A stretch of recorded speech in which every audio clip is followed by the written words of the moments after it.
Hi guys, so in this video I'm going to be talking a little bit about stop motion and how you as a filmmaker or somebody that makes videos on YouTube can use stop motion to add something a little bit different to your video projects. Stop motion is done by taking a series of photos, and in between each of those photos, every time you're going to manipulate something in the frame so that by the time that you add them all together, it creates some sort of real-time animation. It allows you to bring life to otherwise inanimate objects and allows them to interact with the scene seemingly by themselves. This is something that's been used for years. It's how they used to make cartoons, and it still gets used all the time in various commercials and even Hollywood movies. I think stop motion is a great way to add something a little bit different to your video projects, and I thought I'd make this video to show you how I would go about making stop motion and putting it into my videos with the hopes that you can then apply that to your own work. In fact, if you're watching this video right now and you make content, you make YouTube videos, you make videos for Instagram, anything, try and challenge yourself to include it into the next video project that you do. That being said, I'm going to show you guys how I created the scene at the start of this video, and I'm going to just give you a few tips on what to do and what not to do, and also show you the kind of cheat way that I do stop motion. So the typical and probably correct way to create stop motion is to take a series of photos and then stitch them together to create animation. Now, I like to cheat a little bit. Instead, I like to just video continuously for an extended period of time and then take an object, this for example, and just move it ever so slightly, move out of frame, come back into frame, move it again, and so on and so forth until my object's created some sort of movement, whatever you would like. And then when I go into editing, I can just take the frames of which I'm not actually in the frame and stitch them together, and then you'll never see me in the video, but you'll see the sort of movement happen by itself. Something I forgot to mention is that before you actually move anything in your scene, you want to film about 10 to 15 seconds of just clean slate. Don't move anything, just step out of frame and film about 10 seconds, and that will really help you when it comes to the masking at the end process.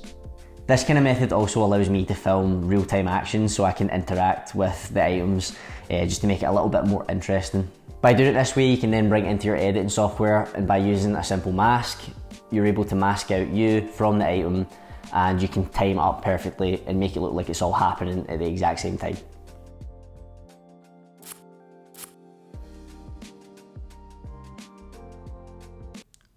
So I was in the middle of editing this video, and I actually realised that I didn't really show you guys exactly how to do what I was talking about when it comes to the cutting out the clips, doing the masking and things like that. So I thought if you were a complete beginner, you might really not know where I'm coming from when I talk about that sort of stuff. So I thought I'll just jump on quickly, I'll get the clip I just showed you, and I'll quickly show you step by step kind of what I did as fast as possible, just in case you're new and you don't really know where to start. Okay, so here we are with our clip in Premiere, and like I said before, it basically just is a long recording of me moving the object back and forward and stepping out of frame. So if you can see here, I'm just sort of moving the product and then moving back out of frame, coming back in, moving the product and moving back out of frame. I'm basically going to zoom right in. I'm going to get one frame, exactly one frame of the apple in its starting position, and then I'm going to move to me moving the item. Once I move out of frame, I'm going to then do the exact same thing, make another cut, zoom right in, get one frame and cut that frame out, and then delete the part where I'm moving it beforehand. So I'm going to do that the whole way through till I'm at the end of my recording. It takes a little while to do it all. Once you do it, if you highlight all the clips, they'll all be tiny little one frame clips. If you highlight them all and you go to sequence, close gap, that'll just shoot them together so you don't have to drag them all together. Once you've done that, they should then play through in a seamless animation. So I've basically went through and cut out every frame that I want, and if I scrub through it, you can see the animation happens, and this is our stop motion. So the way I filmed this stop motion is split into a few different parts. At first the apple spins all the way around, and then the knife spins in, cuts the apple twice as it flips over, and then it splits apart, and I then pick it up at the end. Now I picked up the part where I pick up the apple at the end separately, so I'm going to need to mask that into it. First thing I'm going to do is get the part where the apple spins round, and I'm simply just going to highlight all those frames, and I'm going to hit nest. This just puts it all together, and then it's not individual frames, and I can crop into this, I can put keyframes in, I can do what I want really at this point. I'm going to do the exact same thing with the part with the knife. So once we get to the end of that sequence and the knife basically stops moving, which is about here, I'm going to highlight all that, and I'm just going to nest that as well. Okay, Now, I don't really want them to just play one after the other. You know, the apple stops spinning, the knife starts spinning.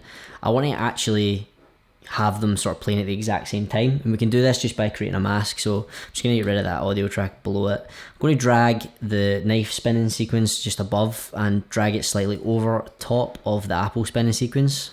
I'm going to make sure I'm clicked on the top layer, which is the knife spinning sequence. And I'm going to go to my effect controls. And I'm going to hit the pen tool to create a mask.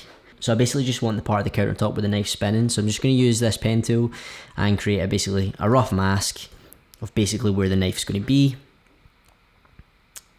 And then what that'll do is that'll just cut out that part of it and leave the rest of it, the clip down below. So if you've not moved your tripod or anything like that, these should just match up perfectly. So as you can see now, if I scrub through it, the apple's still spinning as the knife starts to spin. Now when we get to where the apple section finishes, obviously you can see here, we need the rest of the frame to come back in. So I'm just going to make a cut here where it finishes, go onto this clip. I'm going to remove the mask at this point, so I'm going to clear that. So as you can see, the apple spins, the knife starts spinning at the same time, and then the knife keeps going, even after the apple's finished.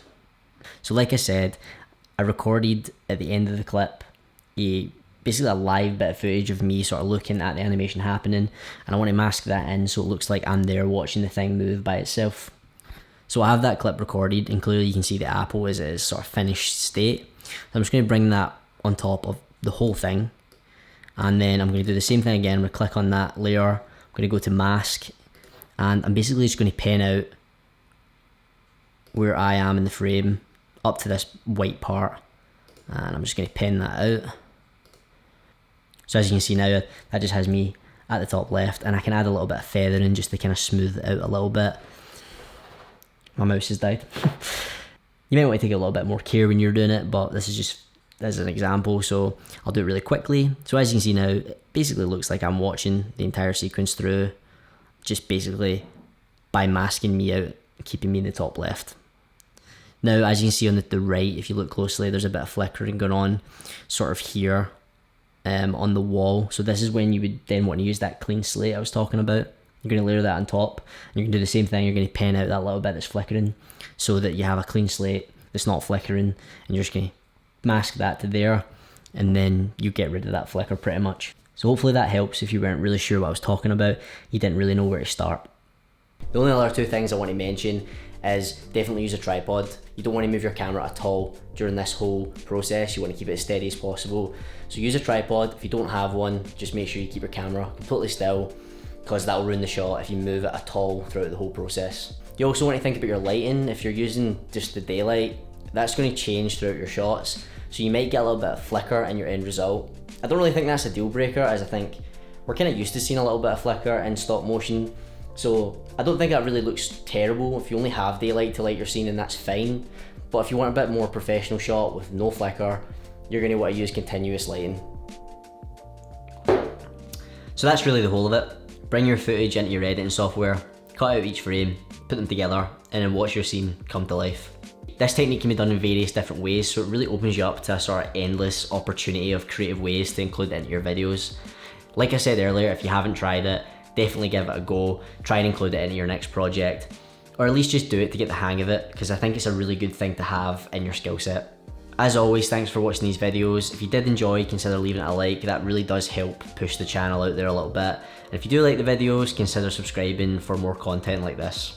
The uploads have been a little bit slow over the last few weeks because I've just recently started filming with my old work again. Now that I'm back and I'm settled in, I'll be able to focus a lot more time on videos for the channel. I'll see you in the next one.